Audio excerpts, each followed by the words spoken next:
Hello friends, રિયાઝ home કિચનમાં સ્વાગત છે. આજે ચટપટા ટેસ્ટની સાથે ચટાકા પટાકા કરીશું. શોપ ઉપર મળે એ ચટાકા પટાકાના ટેસ્ટથી અલગ જ ટેસ્ટની સાથે તૈયાર કરીશું. તો રેસીપીને અંત સુધી જોવાનું બિલકુલ ના ભૂલશો અને સાથે સાથે સબસ્ક્રાઇબ બટન દબાવી આપો જેથી વિડીયો છે તે જોવા મળે. તો ચટાકા પટાકાની રેસીપી ચાલુ કરીશું. તેના માટે ઘઉંનો લોટ લીધો છે. ઘઉંનો લોટ વધારે પ્રમાણમાં લીધો છે.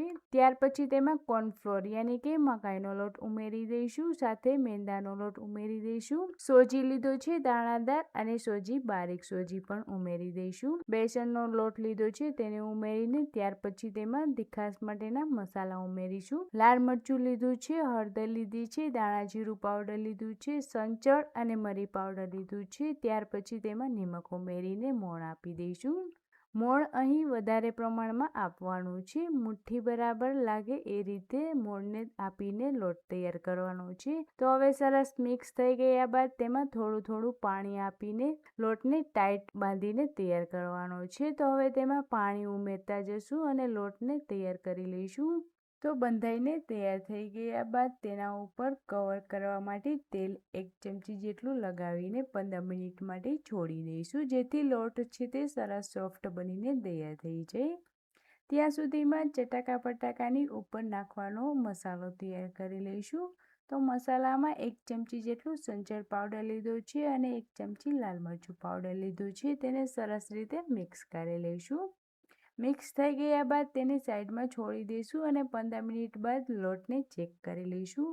તો લોટ અહીં મસળીને તૈયાર કરીશું જેથી લોટ છે તે સરસ સોફ્ટ બની જાય. તો સોફ્ટ બની ગયા બાદ તેમાંથી એક મોટી સાઈઝનો લુવો લઈશું. ત્યાર પછી તેને વણીને તૈયાર કરી લઈશું.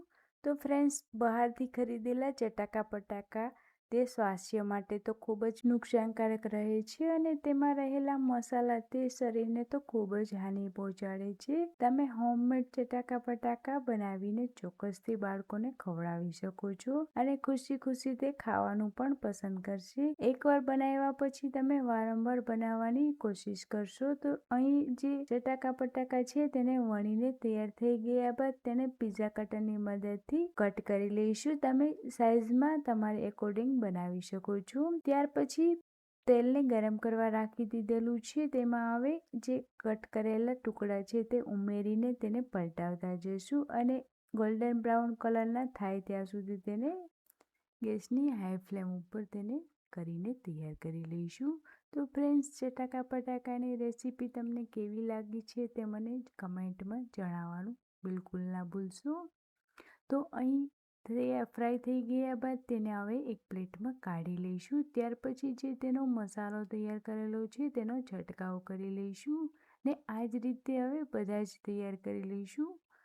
તો ફ્રેન્ડ્સ, રેસીપી કેવી લાગી છે તે મને કહો.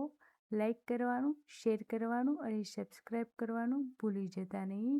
સબસ્ક્રાઈબ કરેલી ચેનલ હશે તો મારી લિંકને તમે જલ્દીથી જોઈ શકો છો.